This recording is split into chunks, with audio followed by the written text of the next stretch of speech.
Pemirsa, kita berbincang kembali dengan penasehat ahli Kapolri Arianto Sutadi dan pakar digital forensik Ruby Alamsyah. Saya ke Pak Arianto. Pak Arianto, wajarkah seorang anggota polisi ini meminta bantuan orang yang di luar polisi untuk melakukan hal-hal yang memang diperintahkan langsung kepadanya? Wajar saja, Pak. Itu. Tinggal perintahnya itu apa? Itu kan perintahnya kan cuma menyampaikan bungkusan gitu. Jadi dalam hal dan itu justru menunjukkan bahwa dia itu nggak ngerti urgensinya bungkusan itu kan gitu.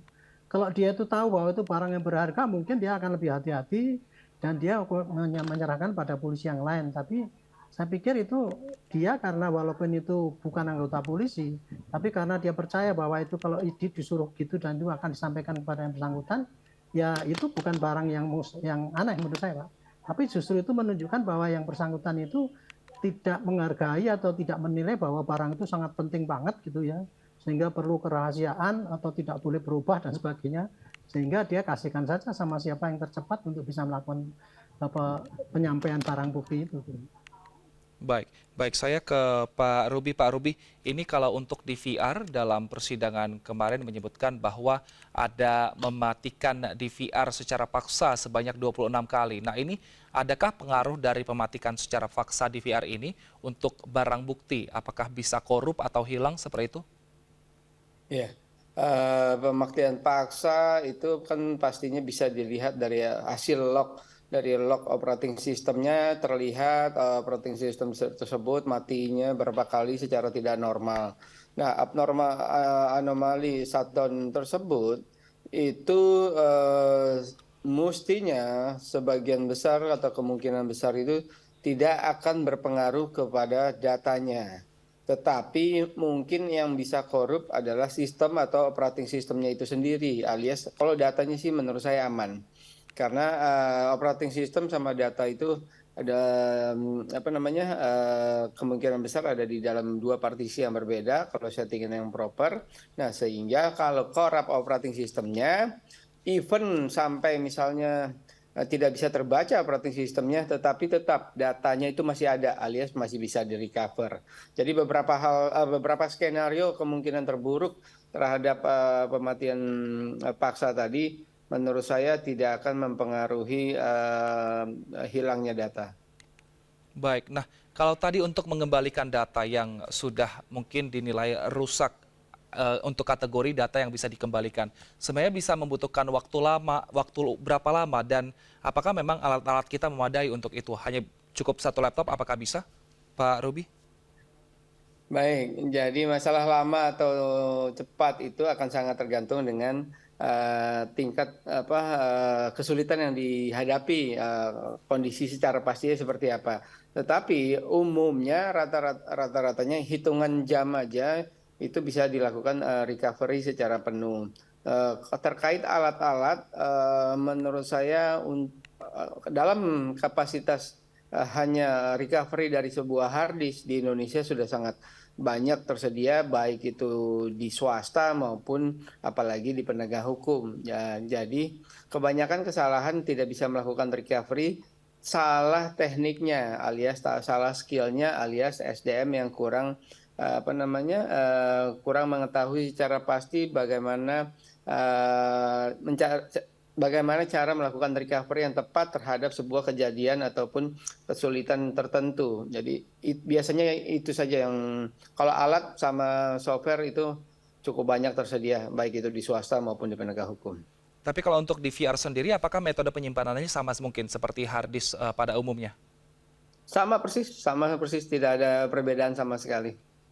Baik, saya ke Pak Arianto. Pak Arianto, sebenarnya kalau di kepolisian seperti apa arahan dari atasan ke bawahan? Apakah memang bawahan ketika dimintai bantuan, wajar bawahan mempertanyakan perintah yang diberikan atau langsung dikerjakan saja? Itu tergantung dari bentuk perintahnya, Pak. Biasanya kalau perintah itu jelas ya dan tidak butuh pertanyaan lagi, ya bawahan itu langsung kerjakan saja.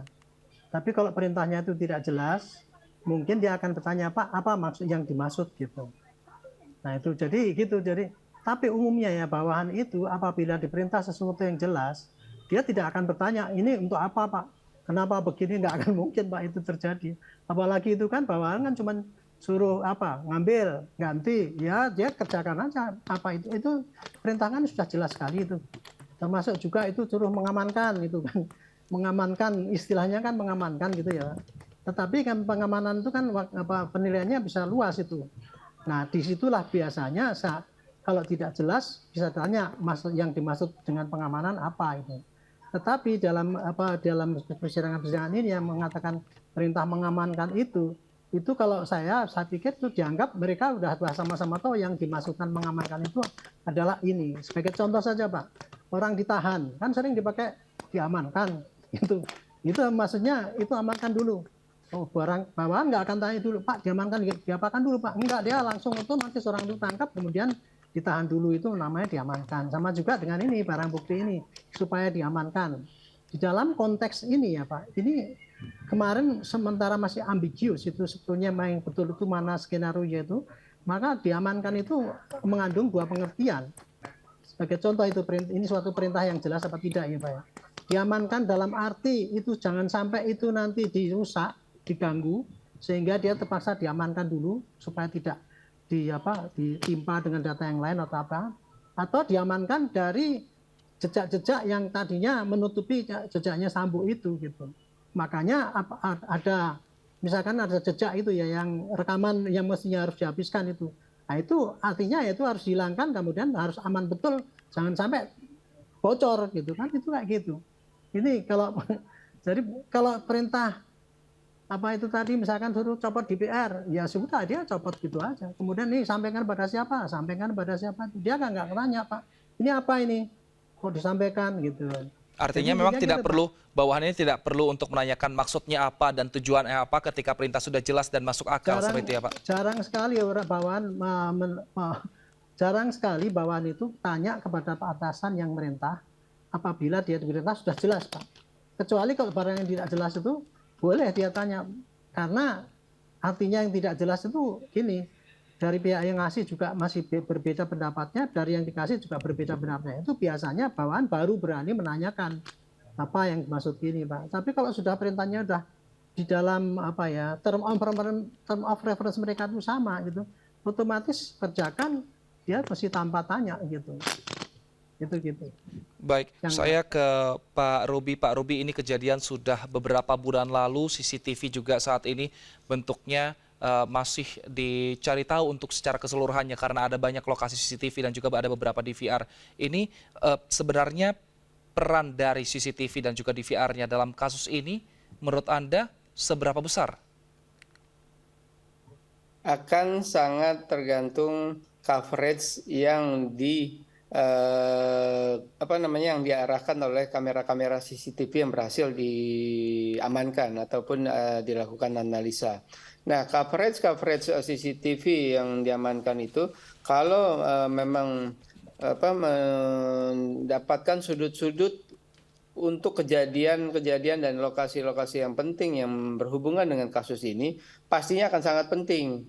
Maka dan menurut saya lagi, dengan adanya informasi ataupun keterangan saksi-saksi maupun para tersangka terkait adanya kata-kata pengamanan CCTV, penggantian CCTV, malah itu menunjukkan secara pasti bahwa ada kekhawatiran CCTV di sekitar memiliki data visual secara langsung terhadap lokasi kejadian maupun kejadian itu sendiri. Nah, jadi logikanya kalau kita ngikutin kasus ini dari awal, logikanya CCTV itu menjadi salah satu barang bukti digital yang sangat penting. Jadi sangat penting untuk dapat di-recovery dengan lengkap, dapat dimunculkan secara lengkap sehingga dapat memberikan kasus ini bisa terang benderang secara pasti, tidak ada lagi bisanya terjadi penyangkalan dari pihak-pihak tertentu. Baik, kita nantikan seperti apa proses recovery dari data DVR ini. Semoga bisa segera di-recover dan bisa dihadirkan dalam sidang sebagai barang bukti tambahan. Terima kasih Pak Arianto Sutadi, penasihat ahli Kapolri, dan juga terima kasih Pak Ruby Alamsyah, pakar digital forensik telah bergabung bersama kami. Selamat sore. Selamat sore. Terima kasih.